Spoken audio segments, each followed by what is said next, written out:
Gold ప్రపంచంలో అత్యంత విలువైన లోహం. ఈ బంగారం ఎవరి దగ్గర ఎక్కువ ఉంటే వాళ్ళదే పైచేయి. ఈ మధ్యకాలంలో భారతదేశం భారీగా బంగారాన్ని కొనుగోలు చేసింది. బంగారం వాడకంలో భారతదేశం ముందుంది. బంగారం నిల్వలున్న దేశాల్లో భారత్ టాప్ 10లో ఉంది. అయితే మరో ఆశ్చర్యం కలిగించే విషయం ఏంటంటే భారతదేశంలోని ఇళ్లల్లో అంతకు మించిన బంగారం ఉందట. వేల టన్నుల బంగారం మన గృహాల్లోనే ఉన్నట్లు అంచనాలు ఉన్నాయి. దీని అసలు లెక్కలు వింటే నోరెళ్లబెట్టాల్సిందే మరి.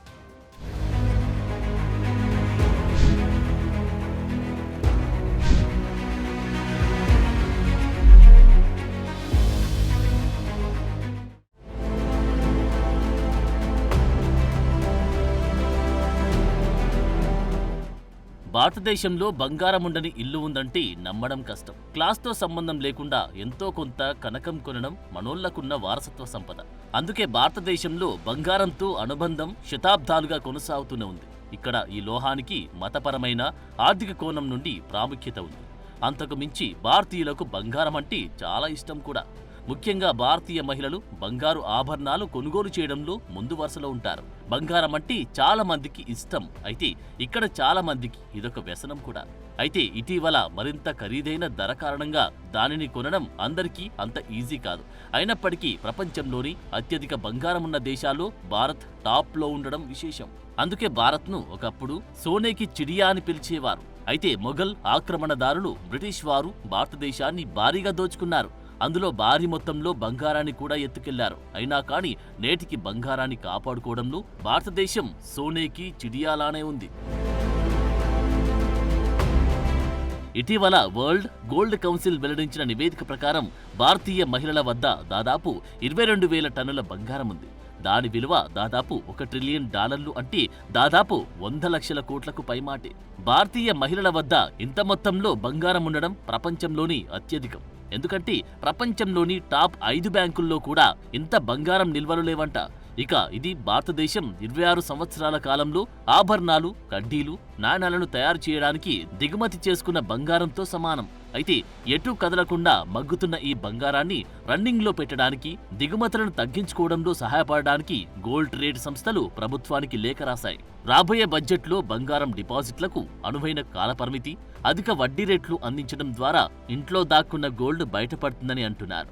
అలాగే ఈ పథకం కింద బ్యాంకుల్లో 500 గ్రాముల పూర్వీకుల బంగారం డిపాజిట్లకు పన్ను విచారణలు ఉండవని డిపాజిటర్లకు హామీ ఇస్తే ఇవి బయటకొస్తాయని సూచించారు. దీని ద్వారా బంగారు ద్రవ్యీకరణ పథకం GMS లాభదాయకంగా ఉండేలా రూపొందించాలని విజ్ఞప్తి చేశారు.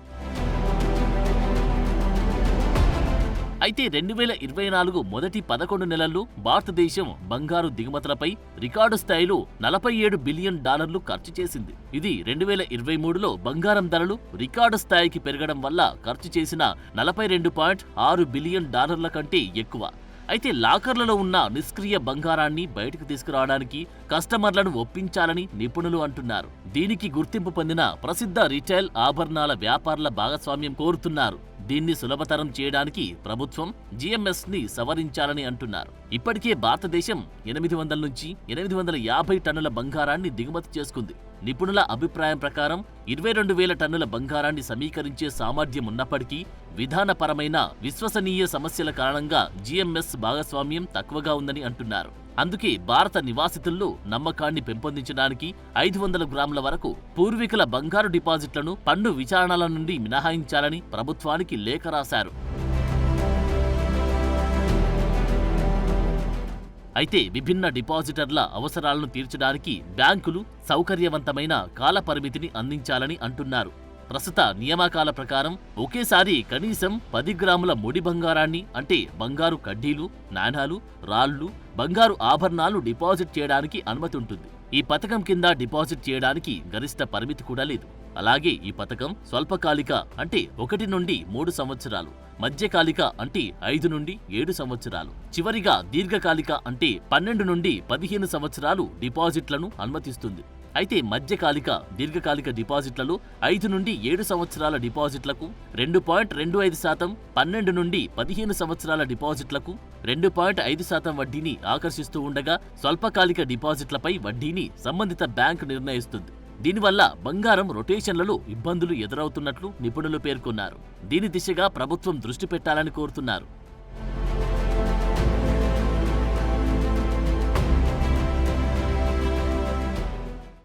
దేశంలో ఉన్న బంగారు నిల్వలను సమీకరించడం ఇప్పుడు చాలా అవసరంగా కనిపిస్తుంది.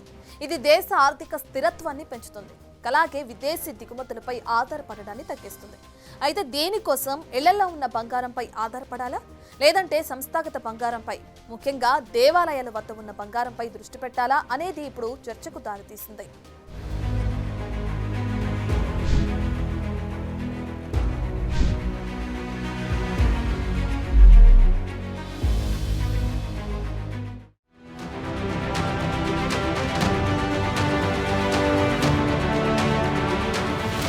దేశంలో బంగారం భారీ స్థాయిలో పేరుకుపోవడం వల్ల దేశీయ బంగారు నిల్వలు లెక్కల్లోకి రావట్లేదు.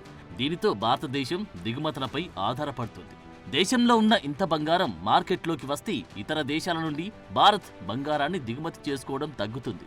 ఎందుకంటే దిగుమతి కోసం భారత్ బిలియన్ల కొద్దీ విదేశీ మారక ద్రవ్యాన్ని ఖర్చు చేస్తోంది. ఇంత భారీ వ్యయాన్ని ఆదా చేయడం వల్ల కలిగే ప్రయోజనాల గురించి ఇప్పుడు చర్చలు జరుగుతున్నాయి.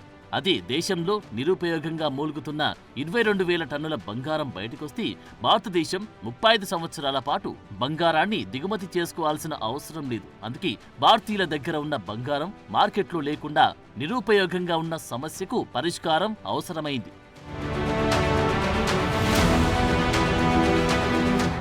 అయితే ఇంత స్థాయిలో బంగారం ఎందుకు బయటకు రావట్లేదు అనే దానికి కారణాలు కూడా చాలానే ఉన్నాయి. తరతరాలుగా సంపాదించిన ఇంట్లోని బంగారం ఆభరణాలకు కొనుగోలు రుజువులు లేకపోవడం పెద్ద సమస్య. ఎవరైనా వాటిని విక్రయించడానికి ప్రయత్నించినప్పుడు పన్ను, నియంత్రణ, అడ్డంకులు కూడా ఎదుర్కోవాల్సి వస్తోంది.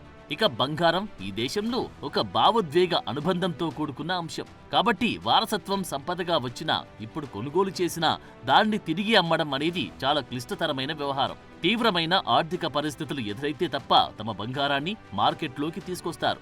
దీనికి తోడు వ్యాపారుల మోసాలు ఉండనే ఉన్నాయి. బంగారంలోని స్వచ్ఛత వ్యవహారంలో కస్టమర్ నమ్మిన దానికంటే ఎక్కువ రేటు చెప్తారు. చిటికెడు బంగారమైన చాటెడు దోపిడీ చేయాలనే వ్యాపారస్తుల పద్ధతులతో చాలా మంది బంగారాన్ని బయటకు తీసుకురారు. మరోవైపు బంగారు ఆభరణాలు విక్రయించినప్పుడు రాళ్ల ద్రవ్య విలువ తెలియదు. దీనికి సంబంధించి ఎలాంటి ప్రమాణాలు కూడా అందుబాటులో లేవు. సాపేక్షంగా పెద్ద బంగారు ముక్కల విషయంలో తప్ప మామూలుగా దీన్ని పరిగణించరు. దీనివల్ల విక్రేతకు భారీగా విలువ అందదు. దీనికి తోడు ఆభరణాల్లో మైనపు బరువుకు ఎటువంటి విలువ ఉండదు. అన్ని సందర్భాల్లో దానిని సేకరించడానికి గతంలో చెల్లించిన మేకింగ్ ఛార్జీలు పూర్తిగా కోల్పోతారు. అంటే ఆభరణాల రకాన్ని బట్టి దానిని ఎక్కడ కొనుగోలు చేశారనే దానిపై ఆధారపడి 0.5% నుండి 20% వరకు మేకింగ్ ఛార్జీల కింద పోతుంది. దీనికి తోడు కొనుగోలు ఛార్జీలు, అమ్మకం ఛార్జీల వంటి అదనపు ఖర్చులు ఉండనే ఉన్నాయి. అయితే ఈ సమస్యలకు ముందుగా పరిష్కారాలు కనుక్కోవాలి. కొనుగోలు రుజువుకు సంబంధించిన సవాళ్లను పరిగణలోకి తీసుకోవాలి.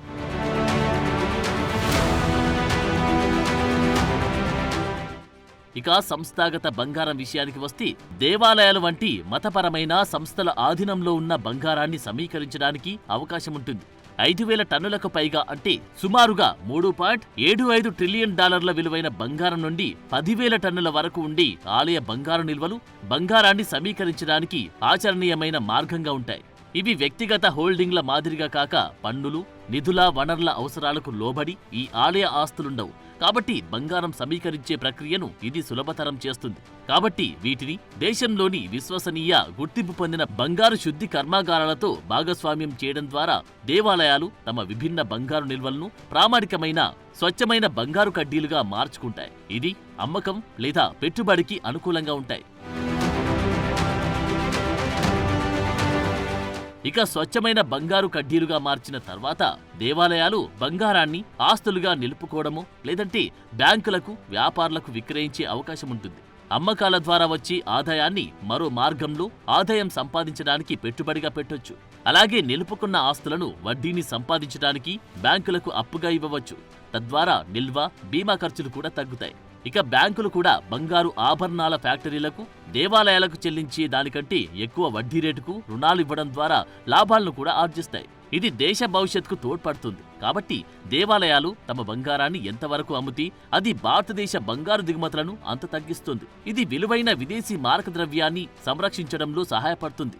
ఇది దేశీయ బంగారు రుణ మార్కెట్ను పెంపొందిస్తుంది. విదేశీ బంగారం రుణాలపై భారతీయ బ్యాంకులు ఆధారపడడాన్ని తగ్గిస్తోంది. భారతదేశ ఆర్థిక స్వయం సమృద్ధిని కూడా పెంచుతుంది. అంటే ఇది అందరికీ విన్ విన్ పరిస్థితిగా మారుతుంది.